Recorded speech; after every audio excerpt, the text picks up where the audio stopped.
नमस्कार दोस्तों, आपका हमारे चैनल पर स्वागत है। हम एक और नई रोचक कहानी के साथ हाजिर हैं। आप इस कहानी को पूरा सुने और पसंद आए तो हमारे चैनल को सब्सक्राइब करना न भूलें।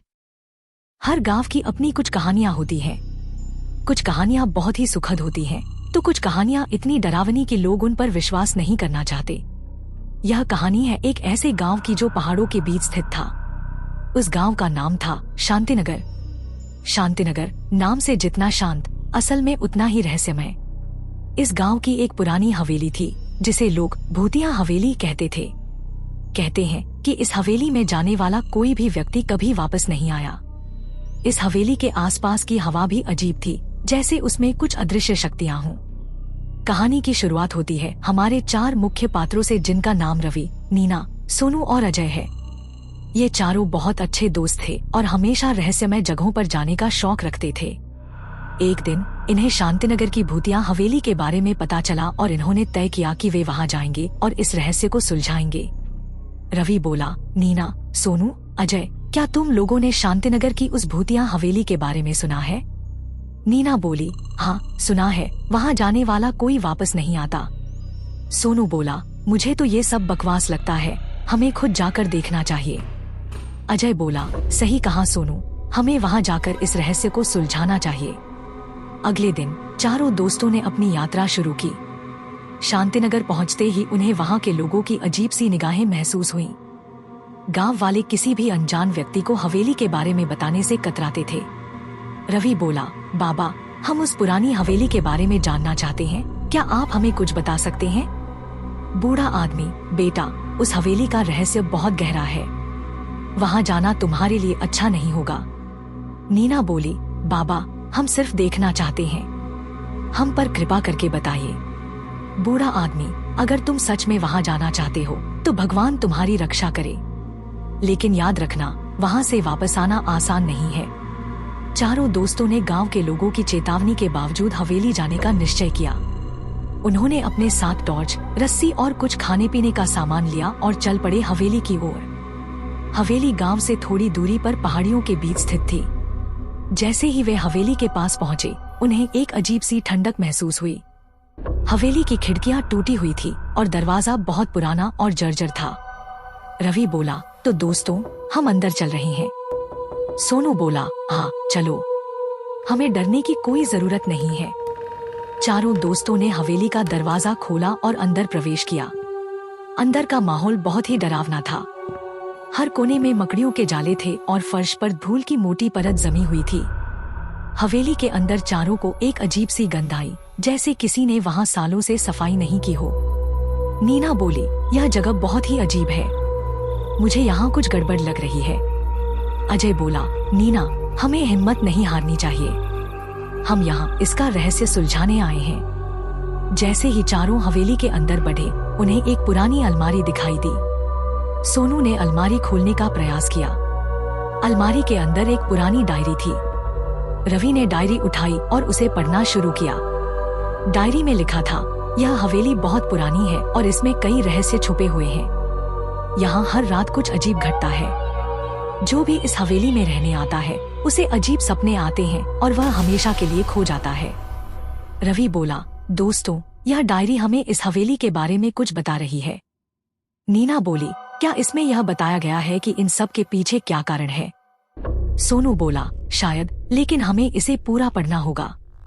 चारों दोस्तों ने तय किया कि वे रात भर हवेली में रुकेंगे और हर घटना को रिकॉर्ड करेंगे। उन्होंने अपने कैमरे और माइक्रोफोन सेट कर लिए और तैयार हो गए रात का सामना करने के लिए। जैसे जैसे रात गहरी होती गई, हवेली के अंदर अजीब अजीब आवाजें सुनाई देने लगी। अचानक एक दरवाजा अपने आप खुला और बंद होने लगा। नीना बोली, यह क्या हो रहा है? दरवाजा अपने आप कैसे खुल बंद हो रहा है? अजय बोला, मुझे लगता है हमें इसे रिकॉर्ड करना चाहिए, शायद इसमें कोई सुराग हो। रवि ने कैमरे से उस दरवाजे को रिकॉर्ड करना शुरू किया। तभी अचानक एक जोरदार आवाज हुई और एक परछाई दिखी जो हवेली के एक कोने में चली गई। सोनू बोला, यह परछाई क्या थी? हमें वहां जाकर देखना चाहिए। चारों दोस्तों ने परछाई का पीछा किया और पाया कि वह एक बंद कमरे की ओर जा रही थी। कमरे का दरवाजा बहुत ही भारी था, लेकिन चारों ने मिलकर उसे खोला। अंदर एक पुराना बक्सा था। नीना बोली, यह बक्सा बहुत पुराना लग रहा है, इसे खोलकर देखना चाहिए। सोनू बोला, हाँ चलो खोलते हैं। जैसे ही उन्होंने बक्सा खोला, उसमें कुछ पुराने दस्तावेज और एक सोने की चाबी मिली। दस्तावेजों में हवेली के मालिक और उसकी पत्नी की तस्वीरें थी। तस्वीरों के पीछे एक रहस्यमय संदेश लिखा था। संदेश में लिखा था, हमारी मौत के पीछे एक गहरा रहस्य है। अगर तुम इसे सुलझाना चाहते हो तो उस कमरे में जाओ जहां हमारी आत्माएं बंद हैं। चाबी का उपयोग करके दरवाजा खोलो। रवि बोला, यह संदेश हमें उस कमरे की ओर ले जा रहा है जहां हवेली के मालिक और उसकी पत्नी की आत्माएं बंद हैं। हमें तुरंत वहां जाना होगा। चारों दोस्तों ने चाबी उठाई और संदेश में दिए गए कमरे की तलाश में लग गए। हवेली बहुत बड़ी थी और उसमें कई कमरे थे, लेकिन अंत में उन्होंने वह दरवाजा पाया जिसकी चाबी उनके पास थी। जैसे ही उन्होंने चाबी से दरवाजा खोला, अंदर एक बड़ा हॉल था जिसमें चारों तरफ अजीब सी रोशनी थी। हॉल के बीचों बीच एक बड़ा सा मिरर था जो पहले मिरर से बिल्कुल अलग था। नीना बोली, यह मिरर बहुत खास लग रहा है, शायद इसमें ही कोई सुराग छुपा हो। सोनू बोला, चलो इसे ध्यान से देखते हैं। जैसे ही उन्होंने मिरर को ध्यान से देखा, उसमें एक अजीब सी रोशनी चमकने लगी और एक डरावनी आवाज सुनाई दी, तुम लोग यहाँ क्यों आए हो? यह जगह तुम्हारे लिए नहीं है। रवि बोला, हम इस हवेली का रहस्य जानना चाहते हैं। फिर आवाज आई, यहाँ से चले जाओ वरना तुम्हें भी मरना पड़ेगा। चारों दोस्त डर गए और तुरंत बाहर की ओर भागे। लेकिन जैसे ही वे हॉल से बाहर निकले, दरवाजा अपने आप बंद हो गया और वे फंस गए। नीना बोली, अब हम क्या करेंगे? दरवाजा बंद हो गया है। अजय बोला, हमें कोई दूसरा रास्ता खोजना होगा, शायद यहाँ कोई और दरवाजा हो। चारों दोस्तों ने हॉल में दूसरा रास्ता खोजने की कोशिश की। हॉल में कई दरवाजे थे लेकिन सभी बंद थे। तभी उन्हें एक गुप्त दरवाजा दिखा जो दीवार के पीछे छिपा हुआ था। रवि बोला, यह दरवाजा शायद हमें बाहर निकाल सकता है, चलो इसे खोलते हैं। सोनू बोला, हाँ जल्दी करो, हमें यहाँ से निकलना होगा। चारों ने मिलकर गुप्त दरवाजे को खोला और एक सीक्रेट पैसेज पाया जो हवेली के नीचे की ओर जाता था। पैसेज बहुत ही संकरा और अंधकारमय था। नीना बोली, यह पैसेज बहुत डरावना लग रहा है, लेकिन हमारे पास और कोई विकल्प नहीं है। अजय बोला, हाँ चलो अंदर चलते हैं। चारों दोस्तों ने हिम्मत करके पैसेज में कदम रखा और आगे बढ़ते गए। पैसेज में जगह जगह जाले और अजीब अजीब निशान थे। अचानक उन्हें एक बड़ी सी घड़ी दिखाई दी जो 3 बजे पर अटकी हुई थी। रवि बोला, यह घड़ी शायद हमें कुछ बताना चाह रही है, लेकिन क्या? नीना बोली, मुझे लगता है हमें इस घड़ी का रहस्य सुलझाना होगा। जैसे ही उन्होंने घड़ी को ध्यान से देखा, उसमें एक गुप्त संदेश दिखा। संदेश में लिखा था, सही समय पर ही तुम्हें बाहर का रास्ता मिलेगा, घड़ी की सुइयों को सही जगह पर लाओ। सोनू बोला, हमें इस घड़ी को सही समय पर सेट करना होगा, लेकिन सही समय क्या है? अजय बोला, शायद हमें पहले मिले सुरागों में कुछ पता चले। चारों दोस्तों ने पहले मिले सुरागों को याद किया और घड़ी की सुइयों को सही जगह पर सेट करने की कोशिश की। जैसे ही उन्होंने सुइयों को 12 बजे पर सेट किया, पैसेज का दरवाजा खुल गया और वे बाहर आ गए। नीना बोली, हमने कर दिखाया, हम बाहर आ गए। रवि बोला, हाँ लेकिन हमें इस रहस्य को और सुलझाना होगा। सोनू बोला, शायद अभी और भी कुछ बाकी है। जैसे ही वे बाहर आए, उन्होंने देखा कि पूरा गांव उनके बाहर आने का इंतजार कर रहा था। गांव वालों ने उनका स्वागत किया और उनकी बहादुरी की तारीफ की। बूढ़ा आदमी बोला, तुम लोगों ने वह कर दिखाया जो कोई नहीं कर सका।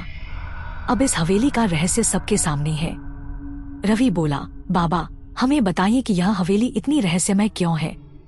बूढ़ा आदमी बोला, यह हवेली एक पुरानी पाप की जगह है। यहाँ के मालिक ने कई निर्दोष लोगों की हत्या की थी और उनकी आत्माएं यहाँ भटकती रहती हैं। नीना बोली, तो क्या अब यह सब खत्म हो गया? बूढ़ा आदमी बोला, हाँ तुम लोगों ने इस हवेली का रहस्य सुलझा दिया है, अब यहाँ कोई भूत नहीं रहेगा।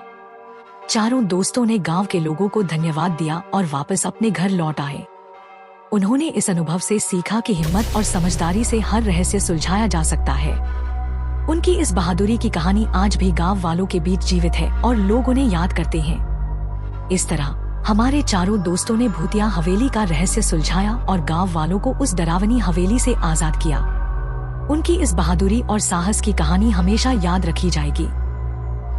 दोस्तों, ये स्टोरी आपको कैसी लगी हमें कमेंट करके जरूर बताएं और हमारे चैनल मुनमुन टीवी को सब्सक्राइब करके हमारी इस कहानी दुनिया का आनंद लें। हम हर दिन आपके लिए ऐसी ही अनोखी कहानियां लाते रहते हैं। धन्यवाद दोस्तों।